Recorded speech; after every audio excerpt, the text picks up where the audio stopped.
Carried taught them that sometimes knowledge wasn't enough. Sometimes you had to fight for the right to exist. When the Devourer finally reached their sector of the galaxy, it found something it had never encountered before. Instead of separate civilizations that it could consume one by one, it found a united force of integrated species working together. The humans had shared their integration technology with dozens of other alien civilizations across the galaxy. Each species had chosen their own level of participation, but all of them were now connected by shared human knowledge and determination. The final battle lasted for months. The Devourer was as powerful as the humans had predicted, but the integrated civilizations were stronger than it expected. Using weapons that combined the best technology from dozens of species, guided by tactics that merged human ruthlessness. With alien creativity, they slowly broke apart the dark cloud. When the Devourer finally fell, trillions of trapped consciousnesses were freed. Species that had been dead for millions of years suddenly found themselves alive again, integrated into the bodies and minds of their liberators.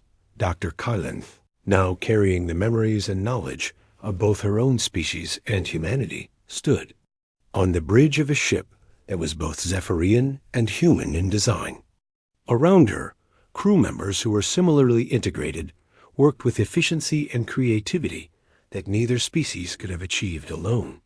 "The galaxy is free," she said to Dr. Martinez, who existed now as both a separate consciousness and as part of Dr. Kylanth's own thoughts. "The galaxy is just beginning," Dr. Martinez replied. "We've shown that death doesn't have to be the end. That species don't have to face extinction alone. The real work starts now." Dr. Kylanth smiled, an expression that carried both Zephyrian satisfaction and human determination. Humanity had indeed refused to accept extinction gracefully. Instead, they had turned their death into the galaxy's greatest victory, and they had made sure that no species would ever have to face extinction alone again. Dr. Kylanth stood in the chamber surrounded by awakened humans, feeling her mind change with each passing moment. The integration process was almost complete. She could think with human logic, feel human emotions, and understand human technology, as if she had invented it herself, but she was still herself. The humans had been careful about that. They needed her species' natural abilities, not just their bodies. "The process is reversible," Dr. Martinez said, somehow reading her thoughts. "We're not monsters. If you choose to reject the integration, after understanding what we're asking of you, we will let you go." General Cooper stepped forward. "But first, let us show you what we're truly fighting against." The crystal's light filled the room again, but this time it didn't show them distant stars or old recordings. It showed them the truth about the Devourer that the humans had discovered during their final years. The images were horrifying. The Devourer wasn't just destroying civilizations randomly. It was collecting them. Every species it consumed, every world it destroyed, became part of it. The dark cloud contained the stored consciousness of millions of dead civilizations, all trapped inside and forced to help it destroy new worlds. "Everyone who dies to the Devourer becomes part of it," Dr. Alex Thompson explained. "They don't just die. They become slaves forever, forced to watch as their own knowledge is used to destroy other species." Dr. Kylanth could see it through the human memories now. The Devourer contained humans too. The humans who had died when their world was consumed were trapped inside it, along with countless other species from across the galaxy's history. "That's why we couldn't just hide or run away," Dr. Martinez said. "Death wasn't an escape. It was just another form of slavery." Through the integrated knowledge, Dr. Kylanth understood the human strategy now. They weren't just trying to destroy the Devourer. They were trying to free all the trapped civilizations inside it. The weapons they had developed, the tactics they had planned, all of it was designed to break the Devourer apart and release the imprisoned species. "If we succeed," General Cooper said, We save not just the living civilizations in the galaxy, but all the dead ones too. Zack, now thinking with both his own knowledge and human science, was studying the tactical displays. The mathematical probability of success is low, he said. Even with all the integrated civilizations working together, the Devourer is extremely powerful.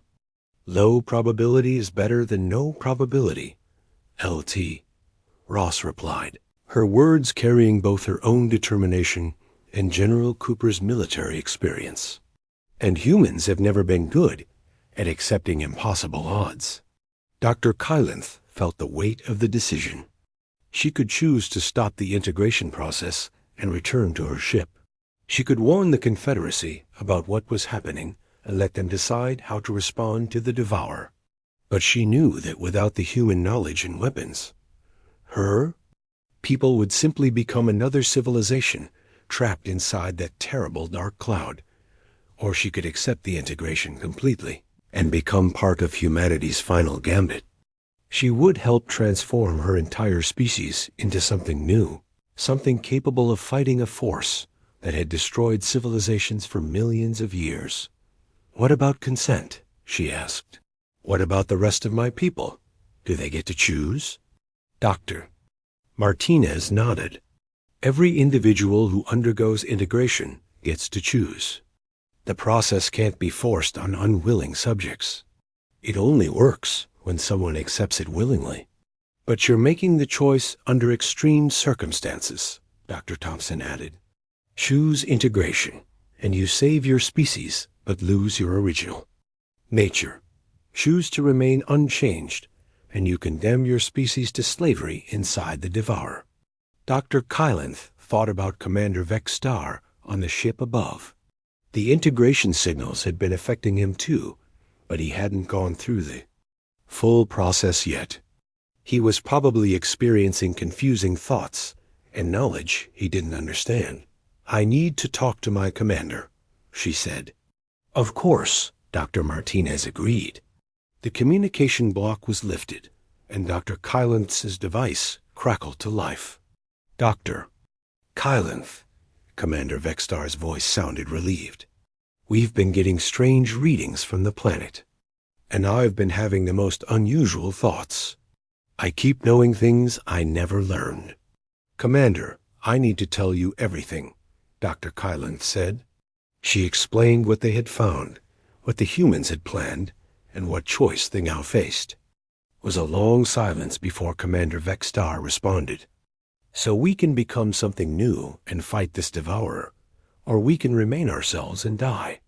That's the choice, Dr. Kylanth confirmed without another silence. Then, what do you recommend, Doctor? Dr. Kylanth looked around the chamber at her team. Zack was still studying the human technology with fascination. Ross was reviewing military tactics that could save entire worlds. They had become more than they were before, but they were still recognizably themselves. I think, she said slowly, that humanity has given us a gift. They could have just used our bodies as weapons. Instead, they're offering us partnership. They're sharing everything they know and asking us to share everything we know. The integration preserves individual personality and memories, Dr. Martinez added over the communication link. You become more than you were, not less. Commander Vextar was quiet for a moment longer. Then he said, Doctor, I've been thinking. With human knowledge for the last hour, and I have to say, they think very clearly about survival. If this is our only chance to save our people, then I believe we should take it. Dr. Kylanth felt a wave of relief. She had been hoping he would see it the same way. But Commander Vextar continued, this decision is too big for just us. We need to contact the Confederacy. We need to let them know what's coming and what their options are. Dr. Martinez nodded. We agree. The integration is more effective when entire civilizations choose it together. We'll help you contact your government. Over the next several hours, the underground complex became a communications center. Using human technology combined with Zephyrian systems, they established contact with the Confederacy's capital world. The conversation that followed was the most important in galactic history. The Confederacy's leaders were skeptical at first. The idea of extinct humans returning to life and offering to share their bodies seemed impossible.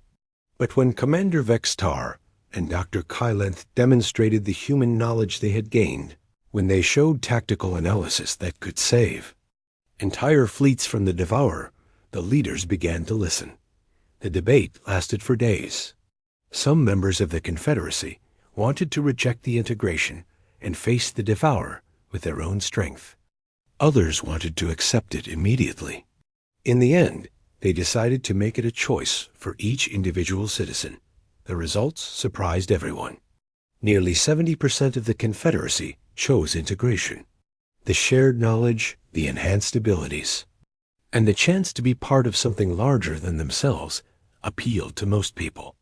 Those who chose to remain unchanged were respected and protected, but they were outnumbered by those who wanted to become something new. Dr. Kylenth watched as her species transformed. Zephyrian scientists gained human creativity and determination. Human knowledge gave Zephyrian engineers new ways to build and create. Zephyrian intuition helped human tactical thinking become more flexible and adaptive. But the most important change was in how they thought about survival. The Zephyrians had always been explorers and researchers. They had never been warriors. But the human memories they know. The human that stepped out of the first container looked exactly like the pictures Dr. Kylenth had seen in the crystal. It was a female with dark hair and intelligent eyes. When she spoke, her voice was clear and strong, as if she had just woken up from a normal night's sleep instead of 500,000 years of death. "Welcome to Earth," the human said in perfect Zephyrian language. "I am Dr. Lisa Martinez. We have been waiting for you." Dr. Kylenth stepped back, pulling her team with her. "You're supposed to be dead? Your species died 500,000 years ago." Dr. Martinez smiled, but it wasn't a friendly smile. "Death is just another problem to solve. We solved it." She looked at the other containers around the room. "Wait the others. It's time to begin." The machines responded to her voice. More containers began to open, and more humans stepped out. Dr. Kylenth recognized them from the crystal's recordings. General Ryan Cooper emerged from one container, his gray hair still perfectly neat. Dr. Alex Thompson stepped out of another, already looking at the Zephyrian visitors with scientific interest. "How many of you are there?" Ross asked, keeping her hand on her weapon. "Enough," General Cooper answered. "We preserve the best and brightest of our species.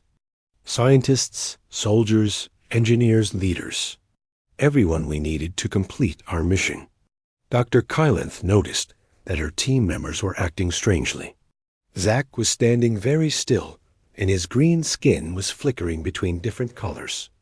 LT. Ross was blinking her eyes rapidly, like she was trying to clear her vision. "What's happening to my people?" Dr. Kylenth demanded. Dr. Martinez walked closer to them. "The integration process has already begun.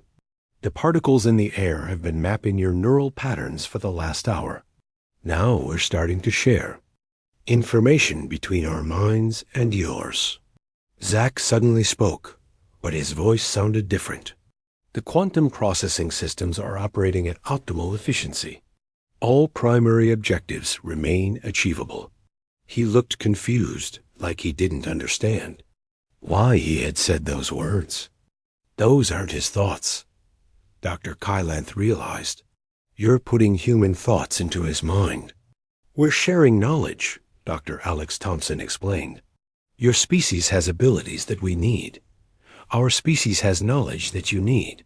Together, we can accomplish what neither could do alone." LT. Ross was fighting against whatever was happening to her. "Get out of my head," she said through gritted teeth. But then her expression changed, and when she spoke again, her voice was calmer. "The tactical situation requires immediate assessment of available resources. Dr. Kylan felt something changing in her own mind, too. New thoughts were appearing. Thoughts that weren't hers. She suddenly knew things about human technology that she had never learned. She understood how their machines worked, how their society had been organized, how they had planned their great project, but she also felt something else. She felt the human emotions that came with these memories. She felt Dr. Martinez's determination to save her species at any cost. She felt General Cooper's anger at being forced to watch his world die. She felt the desperate hope that had driven the humans to create this impossible plan. "You feel it now," Dr. Martinez said, watching Dr. Kylan's expression change. "You understand why we did this." Through the human memories, Dr. Kylan could see the devourer as the humans had seen it, not just as a threat to her own species, but as an enemy of all life in the galaxy. The humans had died fighting it, and now they wanted to continue that fight through other species. "The devourer returns in less than 1 year," General Cooper said. "We've been monitoring deep space while we waited for you to arrive. It's already destroying star systems on the outer edge of the galaxy." Dr. Kylanth tried to contact her ship again, but the thoughts coming from Dr. Martinez's memories made her stop. She could see the humans' plan more clearly now. Commander Vextar and the crew of the Stellar Wanderer weren't in immediate danger. The humans needed them alive and functional. "Your ship is safe," Dr. Martinez confirmed, reading Dr. Kylanth's thoughts as easily as her own. "But your commander is experiencing the same integration process that you are. We've been sending signals to his ship since you entered our atmosphere." Dr. Kylanth felt a moment of panic, but then General Cooper's memories showed her something that made her pause. The human military leader wasn't just a soldier. He was a strategist who had spent decades studying the Devourer's patterns. Through his knowledge, she could see tactical possibilities that her own species had never imagined. The Zephyrian Confederacy's current military capabilities are insufficient to defeat the Devourer, she heard herself saying, but the words came from Cooper's knowledge, not her own thoughts. However, combined with human weapons technology and strategic doctrine, victory becomes possible. "That's not me talking," she protested. "Those aren't my words." "They're our words now," Dr. Alex Thompson said. "The integration isn't about replacing you. It's about making you more than you were before." Zach was now moving around the room, examining the human machines with expertise he had never possessed. The human knowledge in his mind was showing him how everything worked. "These systems are incredible," he said. "They've solved problems that our scientists thought were impossible." Ross was accessing General Cooper's military knowledge. "The humans developed weapons that can destroy planets," she said. "Not just the surface, the entire planet. They can make stars explode." Dr. Kaling felt a chill that came from both her own fear and Dr. Martinez's memories. The humans had indeed created terrible weapons during their final years, but they had created them to fight something even more terrible. "Show them the deep sensor readings," Dr. Martinez said to the machines around them. The crystal's light filled the room again, but this time it showed them real-time images of space. Far beyond the edge of their solar system, something huge was moving between the stars. It was still very far away, but it was getting closer. The Devourer looked like a dark cloud filled with lightning, but it was bigger than entire solar systems. As they watched, it reached a star system with 3 planets. The planets simply disappeared, consumed by the dark cloud. Then the star itself went out. 17 star systems destroyed in the last month, General Cooper's voice said through Ross. At its current rate of approach, the Devourer will reach this sector in 11 months. Dr. Kylanth wanted to run, to get back to her ship and warn the Confederacy. But the human memories in her mind were showing her that running wouldn't work. The Devourer was too big and too fast. It would catch any ship that tried to escape. "The only way to survive is to fight," Dr. Martinez said. "And the only way to fight is to become strong enough to win." Through the integration process, Dr. Kylanth could feel her team changing. Zach was gaining knowledge of human science that would take normal researchers decades to learn. LT. Ross was developing tactical abilities that combined Zephyrian combat training with human military strategy. And she herself was learning to think like both a Zephyrian scientist and a human survivor, but she could also feel that they were losing something. Their original personalities were still there, but they were being mixed with human thoughts and emotions.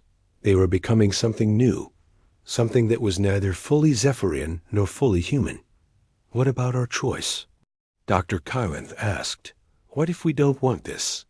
Dr. Martinez's expression became sad. "We didn't have a choice either. When the Devourer came for us, we had to choose between extinction and this. We chose this because it gave our species a chance to continue, and it gave future species a chance to survive." The integration process was accelerating now. Dr. Kylanth could feel human memories flooding into her mind. She saw the last days of human civilization, when everyone on the planet had worked together to build the underground facilities. She felt the desperation and hope that had driven them to attempt something no species had ever tried before. But she also felt something else. The humans had programmed something into the integration process, something they hadn't told her about. As her mind merged with human knowledge, she began to understand the true scope of their plan. The underground facilities on Earth were just the beginning.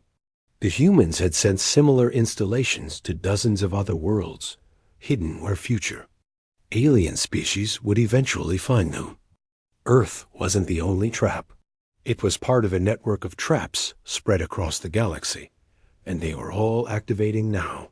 As the Devourer began its return journey toward the galactic core, Dr. Kylanth realized that the integration wasn't just happening to her team. It was happening to alien species all across the galaxy. The humans were transforming every spacefaring civilization they could reach, turning them all into weapons against the DEVOURER. It was the largest and most ambitious resurrection in the history of the universe. Dr. Kylanth touched the walls where the stairs used to be. The stone was smooth and solid, as if the stairs had never existed. Her team was trapped in the chamber with the glowing crystal and the humming machines. "Commander Vextar," she said, into her communication device, "we have a problem. The exit is sealed. We're trapped underground." Static came through the device. Then Commander Vextar's voice, but it sounded worried. "Dr. Kylanth, we're seeing massive energy readings from your location. The entire planet is lighting up on our sensors. What did you find down there?" Before she could answer, the crystal in the center of the room began to change. It grew brighter, and new symbols appeared in the air. These symbols were different. They weren't showing her the past anymore. They were showing her what was happening right now. The crystal displayed a map of the planet. Red dots appeared all over the map, from the North Pole to the South Pole. Each red dot was an underground facility like the one they were in. There were thousands of them, all connected by tunnels that ran deep beneath the ocean floors. "The humans built all of this," Dr. Kylanth said in amazement. "The entire planet is one giant machine." Zach was scanning the walls with his equipment. "Dr. Kylanth, these machines are doing something to the air. I'm detecting strange particles. They're too small to hurt us, but they're definitely there." The crystal heard him and responded by showing them what the particles were for. The images that appeared made Dr. Kylanth's skin turn dark purple with fear. The particles were scanners. Tiny machines so small they couldn't be seen were floating in the air around them. These machines were studying every part of their bodies, mapping their DNA, learning how their brains worked. "It's reading our minds," LT. Ross said. She had figured it out too. That's how it knew our language. That's how it knew to show us what we could understand. The crystal confirmed this by showing them more information about themselves than they had ever told anyone. It knew Zach's real name, even though he used a different name for work. It knew that L.T. Ross had a secret fear of deep water. It knew that Dr. Kylanth had lost her brother in a space accident years ago. But the crystal wasn't just learning about them personally. It was learning about their entire species. Through their memories, it was seeing the Zephyrian home worlds, their technology, their culture, and their military. We need to find another way out, Dr. Kylanth said. We can't. Let this thing learn everything about our people. She started walking around the room, looking for any other exits. The walls were covered with machines, but they all seemed to be part of the same system. Everything was connected to the crystal in the center dot. As she searched, the crystal began, showing her something new. It was a deeper level of the underground complex. Below this room were more rooms, bigger rooms, stranger rooms. The crystal was inviting her to explore. Don't trust it, L.T. Ross warned. This is obviously a trap, but Dr. Kylanth was a scientist. Even in danger, she wanted to understand what she was seeing. If we're trapped anyway, we might as well learn what the humans were really doing here. A section of the floor began to glow, and then it moved aside like a door. Below was another staircase, this one leading even deeper into the planet. The crystal's light showed them that this staircase was different. It was made of metal instead of stone, and it was covered with more symbols dot as they walked down the new stairs.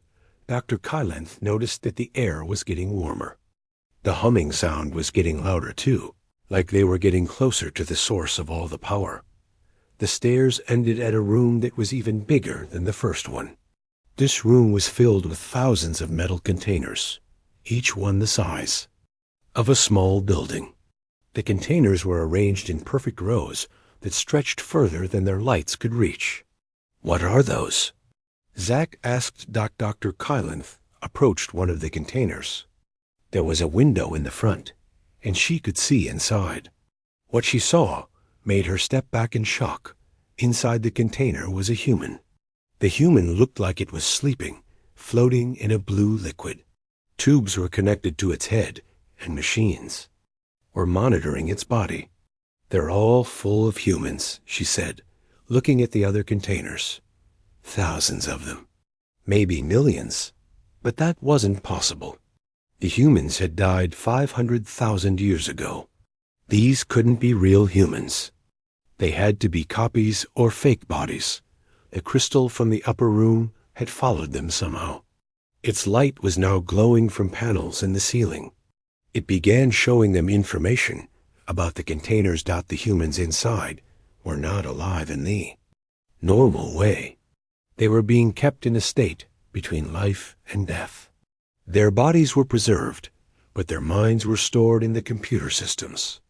The machines were keeping them ready for something. Ready for what?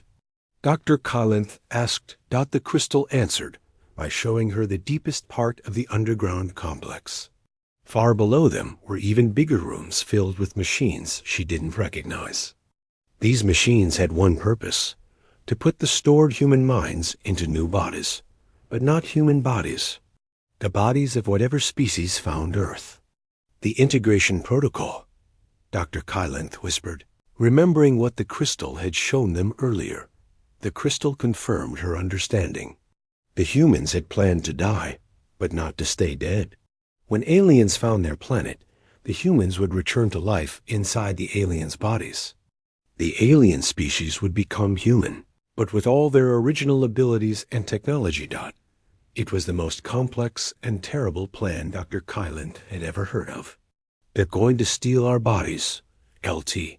Ross said. They're going to erase us and replace us with themselves. But the crystal showed them that it was more complicated than that. The humans didn't want to just replace other species. They wanted to combine with them.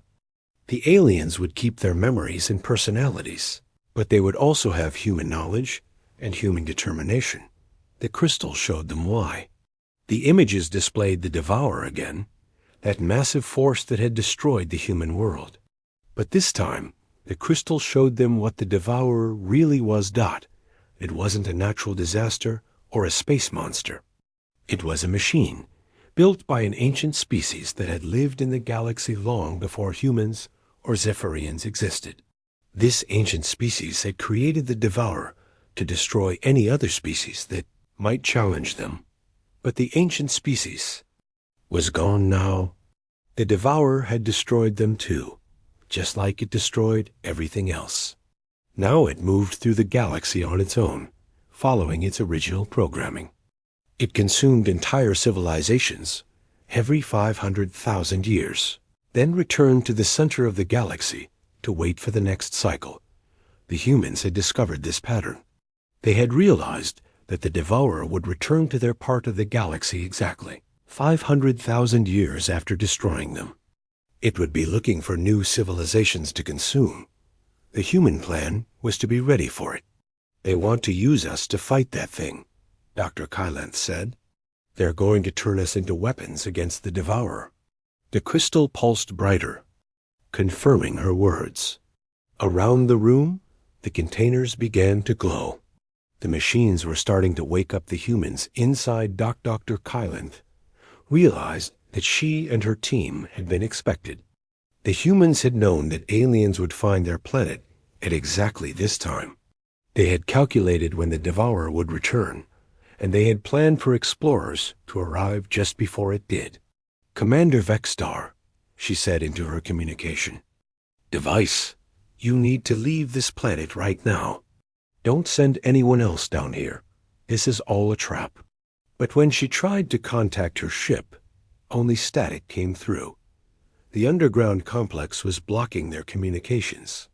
They were completely cut off from help. The containers around them were opening now. The blue liquid was draining out, and the humans inside were beginning to move. After 500,000 years of waiting, they were finally waking up. Dr. Kylanth and her team watched in horror as the first human opened its eyes and looked directly at them. Dr. Kylanth and her team walked down the stone stairs for what felt like hours. The humming sound got louder as they went deeper. Finally, they reached the bottom and found themselves in a huge room carved out of solid rock. The room was bigger than anything they had ever seen. The ceiling was so high that their lights couldn't reach it. Along the walls were thousands of machines, all glowing with the same blue light as the door above. In the center of the room was something that made them all stop walking. It was a crystal taller than 3 people standing on each other's shoulders. Inside the crystal, lights moved like liquid fire. The humming sound was coming from this crystal. "What is that thing?" Ross asked. She kept her hand near her weapon, but she wasn't sure if a weapon would help against something like this. "I think it's a computer," Zach said. He walked closer to the crystal, holding his scanner. "But it's not like any computer I've ever seen. It's storing huge amounts of information. More information than our entire ship's computer could hold." Dr. Kylanth approached the crystal carefully. As she got near it, symbols appeared in the air above it. The symbols were the same ones they had seen on the door, but now she could understand them somehow. They were showing her pictures and words in her own language. How is it doing that? She asked herself. But then the crystal began to show her things that made her forget about the question. The first image was of the planet, as it had been 500,000 years ago. Instead of the empty, plant-covered world they had seen from space, it was full of life. Huge cities covered the land, and strange flying machines moved through the sky. The humans had built amazing things. "Look at this," Dr. Kylanth called to her team. The humans were much more advanced than we thought. The crystal showed them more images. They saw humans working with technology that the Zephyrian Confederacy was only beginning to understand. The humans had learned how to travel to other planets. in their solar system. They had built machines that could think and learn. They had even learned how to store a person's thoughts and memories in computers. But then the images changed. The crystal showed them something that made Dr. Kylanth's purple skin turn almost white with fear.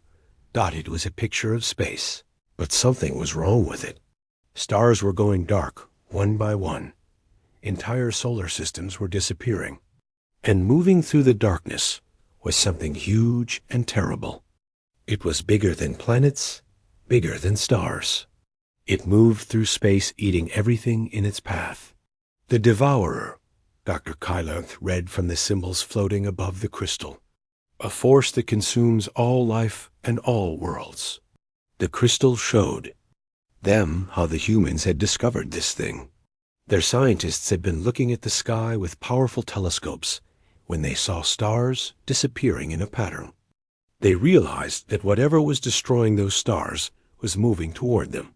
The humans had 50,000 years before it would reach their planet. 50,000 years, Zach said. That's enough time to build anything. They could have left the planet. They could have hidden on other worlds. But the crystal showed them that the humans had tried that. They had sent ships to other planets and other solar systems. But the Devourer was everywhere. It was too big and too fast. There was nowhere to run. So the humans had decided to do something else. Something that no other species had ever tried. The crystal began showing them names and faces of the humans who had planned their species' final project. Dr. Lisa Martinez appeared first, a human female with dark hair and intelligent eyes. She had been the leader of something called Project Sanctuary. If we cannot escape death, the crystal showed her, saying, then we will make death work for us. General Ryan Cooper was next, a human male with gray hair and a serious face. He had been in charge of the military during the final years. The crystal showed him talking to other humans about defense plans, but not the kind of defense Dr. Kylanth expected. We are not building defenses to stop the Devourer, General Cooper had said. We are building a trap to catch whoever comes after us. Dr. Alex Thompson appeared next, a human male with light hair who had worked on something called consciousness transfer technology. The crystal showed him working with machines that could copy a person's entire mind and put it into a computer. The last human the crystal showed them was Maya Johnson, a human female who had been in charge of the global survival protocol. She had planned how the human species would continue to exist even after all the humans were dead. We know that other species will explore the galaxy, Maya Johnson had said in the recording. When they find our planet, they will be curious about what happened to us. That curiosity will be their doom and our salvation. Dr. Kylanth stepped back from the crystal. She was beginning to understand what the humans had done, and it frightened her. They didn't just plan to die, she said to her team. They planned what would happen after they died. They knew someone like us would come here. The crystal continued showing them information. The humans had spent their final 50,000 years building the underground structures. But they weren't shelters or hiding places. They were something much more complex and dangerous. The machines around the room began to glow brighter. Dr. Kylanth realized that the crystal was not just showing them old recordings. It was scanning them. It was learning about their species, their technology, their biology. We need to leave, Althea Ross said. This place is studying us. That can't be good. But Dr. Kylanth couldn't move. The crystal was showing her more information now, and she had to see it. The humans had mapped every atom of their civilization. They had recorded the thoughts and memories of millions of people. They had planned exactly how their technology would work with other species' biology, and they had predicted that the Zephyrian Confederacy would be the ones to find them. The crystal showed her documents that mentioned her species by name. It showed pictures of Zephyrian ships that looked exactly like the Stellar Wanderer. It even showed a picture of Commander Vextar, though the humans had died thousands of years before he was born. How could they know? Dr. Kylanth whispered. Crystal answered her question by showing her the truth. The humans had not just been watching their own galaxy. They had been watching other galaxies too. They had studied the patterns of how species developed, how they explored space, and how they reacted to finding dead civilizations. The humans had turned their extinction into a science dot as Dr. Kylanth watched. The crystal showed her the final part of the human plan. When the right species found Earth at the right time, the underground machines would activate. They would begin something the humans called the integration protocol. The crystal's glow suddenly became much brighter. Alarms began to sound from deep within the underground complex. Dr. Kylanth realized that just by being here, just by learning about the human plan, her team had triggered something. "Run," she told her team. "We need to get back to the ship right now." But as they turned to leave, they found that the stairs back to the surface were gone. The walls had sealed themselves. They were trapped in the underground chamber with machines that had been waiting 500,000 years to begin their work. Commander Vextar stood on the bridge of his ship, looking at the blue and green planet below. The planet was beautiful, but something felt wrong about it. His ship, the Stellar Wanderer, had been traveling through space for many months. They were looking for new worlds and new species to study.